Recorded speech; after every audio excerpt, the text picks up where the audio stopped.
Sekarang kita bahas bagian yang lain, yaitu otak bawah sadar. Ini bagian yang terbesar, ya. Dan ini adalah salah satu materi utama sebetulnya di dalam grup kita. Ya, seperti yang sudah saya posting sebelumnya ya, otak bawah sadar atau subconscious mind itu memiliki potensi yang jauh lebih besar daripada otak sadar atau conscious mind, yaitu 88% dari total potensi otak manusia. Nah, sayangnya ilmu tentang bagaimana memanfaatkan potensinya itu tidak diajarkan di sekolah. Otak sadar hanya bekerja saat kita sadar, yaitu saat bangun atau saat terjaga. Sementara otak bawah sadar bekerja 24 jam sehari. Bahkan semua organ kita digerakkan juga oleh otak bawah sadar. Dan secara ringkas, otak bawah sadar berfungsi untuk memproses kebiasaan, perasaan, memori jangka panjang, keyakinan, citra diri, atau kepribadian.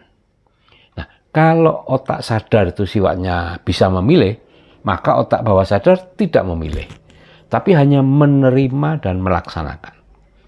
Apa saja program atau instruksi yang dimasukkan dari otak sadar ke otak bawah sadar akan diterima dan dilaksanakan. Ya, tidak mengenal benar atau salah, baik atau buruk. Bahkan tidak peduli apakah itu hanya khayalan atau benar-benar kejadian nyata yang kita alami. Baru rencana atau sudah terjadi, semuanya masuk dengan kapasitas yang sama. Misalnya nih, Anda memasukkan program badan saya segar, sehat, dan kuat. Maka otak bawah sadar Anda akan melaksanakan instruksi tersebut, membuat semua hal yang mungkin untuk mewujudkannya. Tiba-tiba Anda tertarik untuk membaca artikel tentang kesehatan, menjadi rajin berolahraga, sangat peduli, dan hati-hati terhadap makanan yang tidak sehat. Ya, teman yang biasanya tidak pernah ngajak jogging tiba-tiba ngajak Anda lari pagi.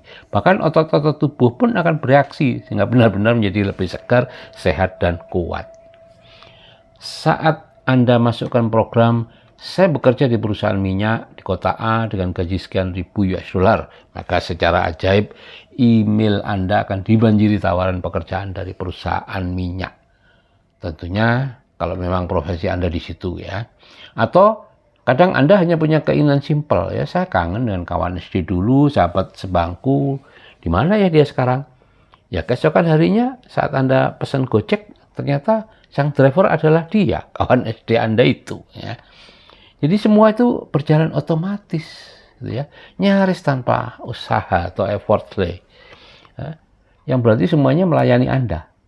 Ajaib kan? Anda tidak menyadarinya, ya. Jadi sadar atau tidak, selama ini Anda sudah memasukkan banyak program. Mungkin ada yang sesuai keinginan sadar Anda, tetapi ada atau bahkan banyak yang justru menyabotase keinginan sadar Anda. Misal ini, Anda sangat sayang kepada pasangan Anda dan ingin rumah tangga Anda bahagia, tapi otak bawah sadar Anda penuh dengan pikiran negatif, termasuk terhadap pasangan Anda. Ya, akhirnya seringkali tanpa sadar Anda akan menyakiti perasaannya, meremehkannya.